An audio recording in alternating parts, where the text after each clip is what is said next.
You're watching UTV, where it's time now for the early evening news from ITN.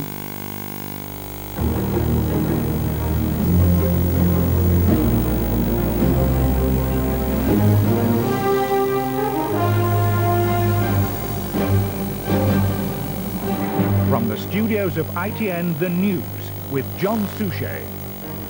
Good evening. Detectives are to investigate possible collusion between journalists and witnesses in the trial of Jeff Knights, the boyfriend of EastEnders actress Gillian Tailforth. The trial judge decided to halt the case, saying that because of unlawful, misleading, scandalous and malicious reporting, Mr. Knights couldn't get a fair hearing. He was charged with wounding Miss Tailforth's driver. It's the first time such a case has been abandoned because of media reporting. Joan Thurkettle reports from Harrow Crown Court. Jeff Knights came to court to hear the judge condemn practically every tabloid newspaper. Mr. Knights was charged on the 17th of April. From that date, said Judge Roger Sanders, the press had a duty not to report anything until his case came to trial. But just a day later, 4 tabloid newspapers gave graphic accounts on their front pages. The Sun had the headline, "Bust Jaw, Nose and Black Eyes. He's like Elephant Man." The judge also singled out a piece in the Daily Mail on the 13th of May. Journalist Linda Lee Potter had secured an interview with Gillian Tailforth, Mr. Knight's girlfriend. Reporting restrictions had not been lifted, and Miss Tailforth was a chief prosecution witness. Judge Roger Sanders said after studying the papers, he'd concluded that certain journalists were determined to run a hate campaign against Knights, unchecked by their editors and without any regard to the interests of justice. In torrential rain, Jeff Knights ran from court, saying little. Very happy, very happy. But his solicitor thought the judgment absolutely right. One of the newspapers described him as beastender and another one jailbait, and I don't think that any jury member, any fair-minded member of any jury, could not say that he or she had not been influenced by what he or she had read unfairly in the newspaper. This afternoon, the Solicitor General announced a police investigation into possible collusion between journalists and some witnesses. We'll be inviting the editors of the newspapers concerned to make their representation, and the Attorney General will decide whether there's a reasonable prospect of persuading the Divisional Court that in relation to any of the items there's been a substantial risk of serious prejudice. Tonight, the editor of the Daily Mail said they'll be defending their position vigorously. This judgment is a landmark. It's the first time a trial has been prevented from going ahead solely because of prejudicial reporting. Joan Thurkettle, ITN, Harrow Crown Court. Next, on the early evening news, Roy Hattersley's ovation for attacking Labour on schools. O.J. Simpson celebrates, but a juror's words stun America. And a court says Nick Leeson should be extradited to Singapore. Tony Blair won backing for his plans on education today, despite a fierce attack by Labour's former deputy leader, Roy Hattersley. Mr. Hattersley was cheered at the Brighton conference when he accused the party of propping up grant-maintained schools. Mr. Blair is sending his son to one. Jackie Ashley reports from Brighton. David Blunkett's guide dog Lucy ensured him a warm welcome from the pupils at this local primary school in Brighton.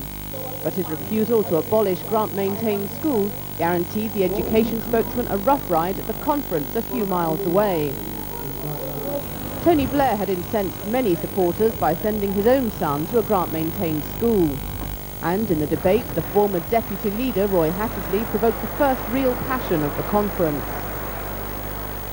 I find it quite extraordinary that this scheme, the grant-maintained scheme, the great failure of the Tory government, the thing they can't bribe or bully schools into taking over, why we should prop it up seems to me to be absolutely beyond understanding. For God's sake, let us stop apologising about comprehensive schools and saying they're not really quite as bad as the Tories made out. Mr. Hattersley then found himself under attack. Earlier, he'd questioned why David Blunkett kept stressing that Labour would abolish selection. Because when you were deputy leader in 1992, we didn't make that pledge in our manifesto. That's why. If I'm angry, it's because those who didn't come up with solutions shouldn't turn on those who have. And New Labour triumphed over Old. When it came to the vote, the leadership won with a majority of 3-1. Jackie Ashley, ITN, Brighton. A juror in the O.J. Simpson trial has said she believed he probably did kill his ex-wife and her friend, but she voted to acquit him because of the evidence of the racist detective Mark Furman. O.J. Simpson himself celebrated the verdict with a champagne party in Los Angeles. From there, Bill Neely reports. Balloons and celebrations for O.J. Simpson in white in heated discussion with his lawyers. There were red roses from well-wishers, but discord too. Simpson's lawyers deeply divided about the tactics that saw their client freed. And there were protests outside Simpson's house. As for the jurors, they're now speaking about why they found Simpson not guilty. I think we did the right thing. You know, matter of fact, I know we did. Not guilty of the crime of murder. One juror says she believes Simpson probably did commit the murders, but that the police had tainted the evidence. Another says there was something wrong with the police case. One day on, and America is still stunned by the verdict. Blacks happy he's free. Whites at this law school and elsewhere not guilty of the crime of murder. Dismayed, questioning America's legal system. This verdict tells me that if you have enough money, you can get away with murder. Simpson now faces 3 civil lawsuits filed by the victims' families, and he has to win back custody of his 2 young children. They've been in the care of their grandparents, who are convinced Simpson is a murderer. The police are far from happy either, flexing their muscles with young blacks who'd been chanting not guilty. But for them too, this case is over. We believe we prosecuted the right suspect. The jury found him not guilty. It's time to move on to other things. The verdict in this court has reminded Americans of the power of race, of celebrity, and perhaps above all, of money. A rich American has bought justice. A black American has escaped charges that would land most blacks here on death row. Today's headlines will fade. The legacy of this verdict may be longer lasting. It has brought delight, but also division and anger, and fresh flowers at the grave of a young woman whose killer has yet to be convicted. Bill Neely, ITN, Los Angeles. Nick Leeson, the dealer blamed for the collapse of Barings Bank, has lost an important ground in his battle against extradition to Singapore. A German court ruled that Leeson must return there to face criminal charges. His lawyers are appealing. Mark Webster reports. Though Nick Leeson's wife and lawyers had feared today's outcome, they are determined to pursue their fight to get him extradited to Britain. But this verdict is a severe setback for their case. There will now be an appeal to the German Constitutional Court, but the German prosecutor thinks Mr. Leeson's chances are slim. We also could call the European Court in Strasbourg. He has much chances for objections, but I think this is a very important step in this case. Mr. Leeson, who spent 8 months in German jails, would have to prove that his human rights would be violated by a trial in Singapore if he's to have any chance of avoiding extradition there. As for the British authorities, the Serious Fraud Office here maintains the line that Singapore is the most appropriate place for Nick Leeson's case to be heard. However, within the next 24 hours, they will be issuing a statement about the case being brought by bondholders who lost £50 million when Barings Bank collapsed. If the bondholders seek to recover their money from Barings Bank itself, any court case could go ahead in Britain, even if Mr. Leeson has already been extradited to Singapore. Mark Webster, ITN, the city. NATO has just confirmed that its warplanes have attacked Bosnian Serb missile batteries. It said 3 sites were raided after overflying jets realized that the batteries' radars had locked onto them. It's not known whether there were any casualties. Here, the Department of Health said today an expensive new drug for multiple sclerosis sufferers would not be rationed. Beta interferon costs £10,000 a year for each patient, but doctors will be asked to let specialists decide who should be treated. Phil Edwards reports. The new drug, beta interferon, gives hope to thousands of MS sufferers, but raises a now familiar dilemma. New treatments bring new costs. the difficulty is in deciding whether £10,000 a year per patient is justifiable. I cannot see why the drug cannot be made available to everyone who needs it. It is the first real sign of hope for MS sufferers. But the drug will only benefit a fraction of those diagnosed as having MS. Deciding which patients should be treated is the contentious issue. The people who should decide who gets it are neurologists who are expert in the management of MS, who see a great deal of MS, and who are going to be in a position to do proper neurological assessment. The Department of Health agrees, and it's telling GPs not to prescribe the drug, leaving that to the specialists.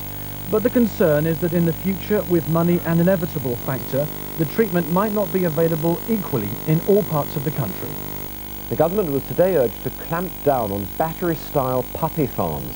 It follows claims by the National Canine Defence League that forcing dogs to breed twice a year every year is likely to produce aggressive puppies. Adam Holloway reports. The National Canine Defence League say that each year over 200,000 dogs start their lives in battery-style farms like this one. They say there are several hundred in Wales alone.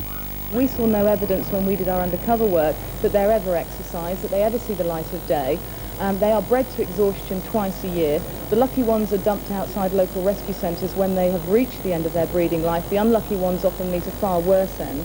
And it's also cruel for the puppies. It's a bit like really having a child in a soundproof room for the first 10 weeks of its life. You're going to have a problem child.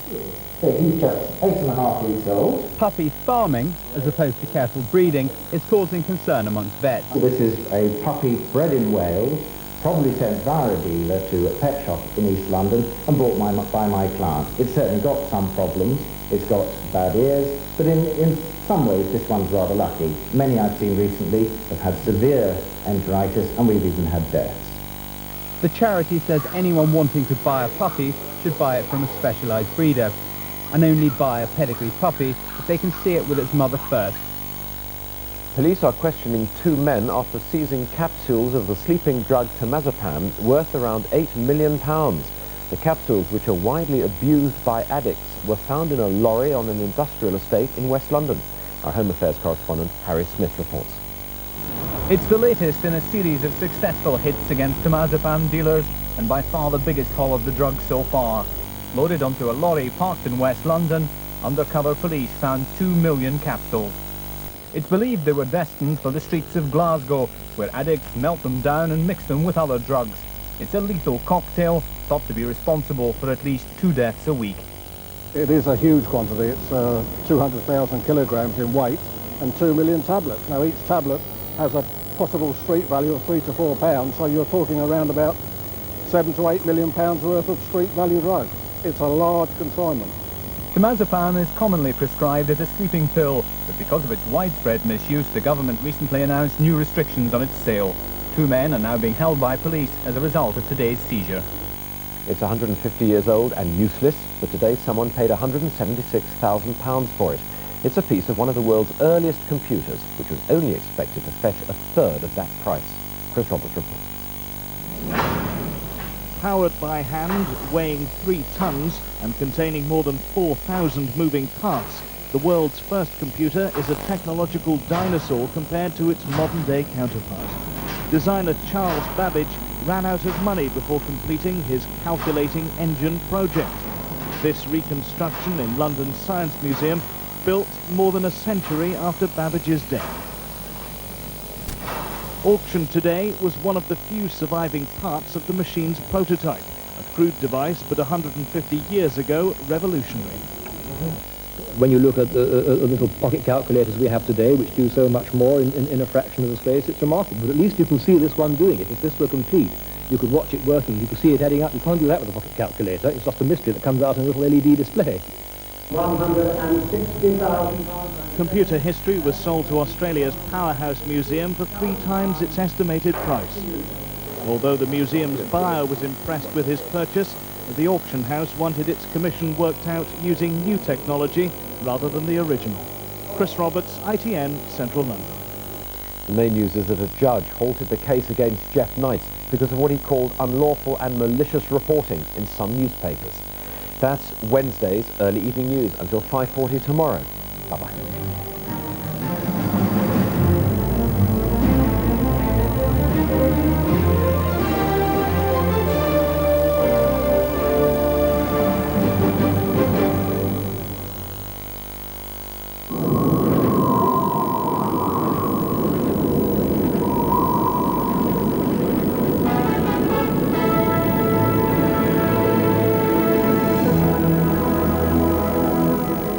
Hello, good evening. Well, things continue in an unsettled vein. In fact, with typical autumnal weather right through until next week, but at least temperatures remain mild.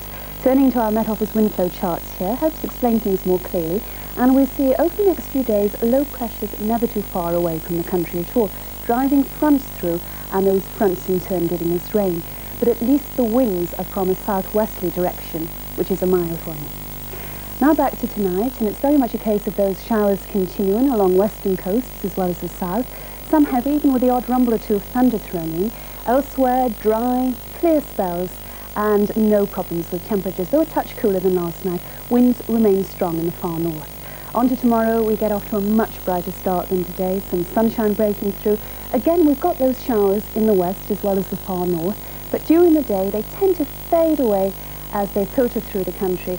At the same time, we've this cloud building up way out in the west with rain, and then during the afternoon that pushes up through Ireland, getting into the whole of Ireland by the end of tomorrow with a repeat performance of today. So in other words, we can expect rain tomorrow night and then on Friday.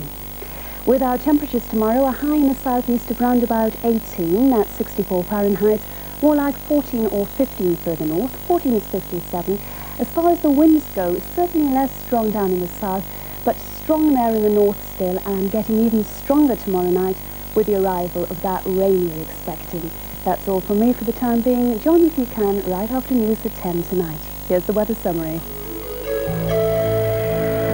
Sponsored by Powergen, generating electricity whatever the weather.